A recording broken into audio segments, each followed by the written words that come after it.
Well, we have made it to the end of the book of Ephesians. And again, I just want to take you back to the beginning and remind you that the whole kind of point and the point trying to drive in this Ephesians sermon series is to remind you who you are in Christ, who you've been made, like how you've been changed, how you've been transformed, what you have in Christ. When we focus on those things, it shapes us and it changes us and it makes us consider the things of God rather than the things of ourselves or the things of the world. And so here in chapter 6, Paul writes and he says, "Finally, be strong in the Lord and in the strength of his mind.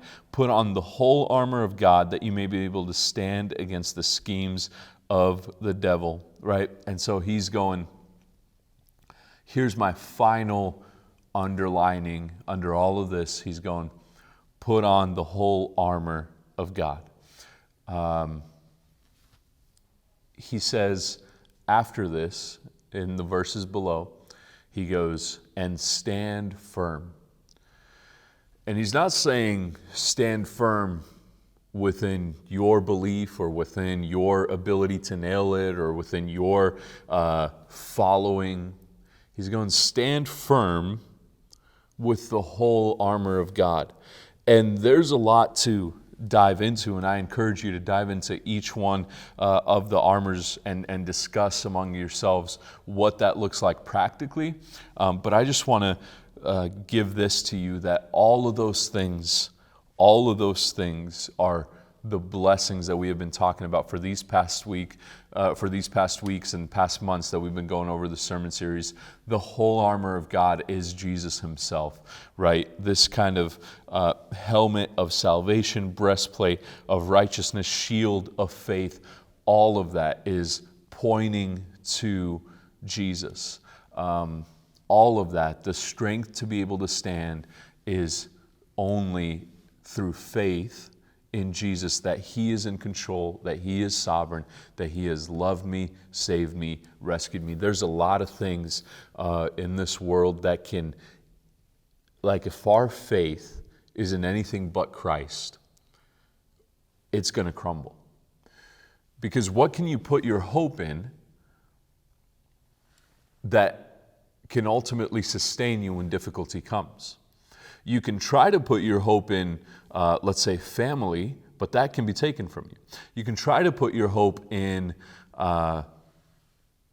various other relationships, but those can be taken from you. You can try to put it in finances, but that can be taken from you.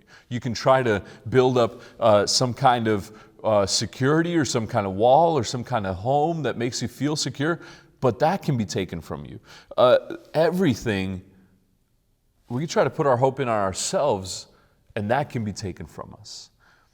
There's only one firm foundation in a world that is filled with evil and that is filled with sin, and that is Jesus. And if our hope and our armor is not Christ, then in this world, we can be easily shaken. But in the world to come, if our hope is not Christ, then we cannot stand before a righteous God. If our hope is not Christ, then we will face the wrath of God.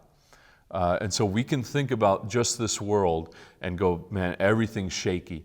But even if you look into eternity, then there's only Christ or there's nothing else. And he's going on, put on Christ. Put on the whole armor of God. And finally, he says in verse 18, praying at all times in the Spirit, and to that end keep alert with all perseverance, making supplications for all the saints.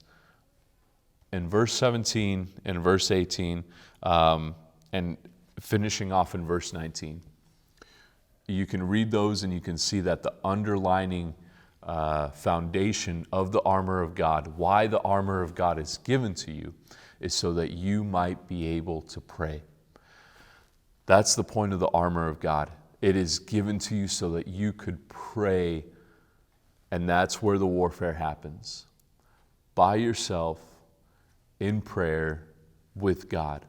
and you being open with God and turning and submitting to His authority, to His word, and then you asking God to work in your marriage, in your family, in your relationships at work, to work in the church, and then furthermore to be able to keep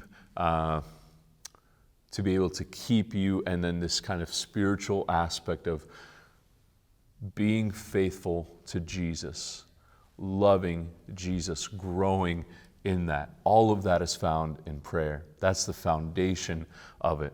And so it's interesting that he starts off and he says, here's your blessings in Christ. And then at the very end he goes, and you have access to him. You have access to him in prayer.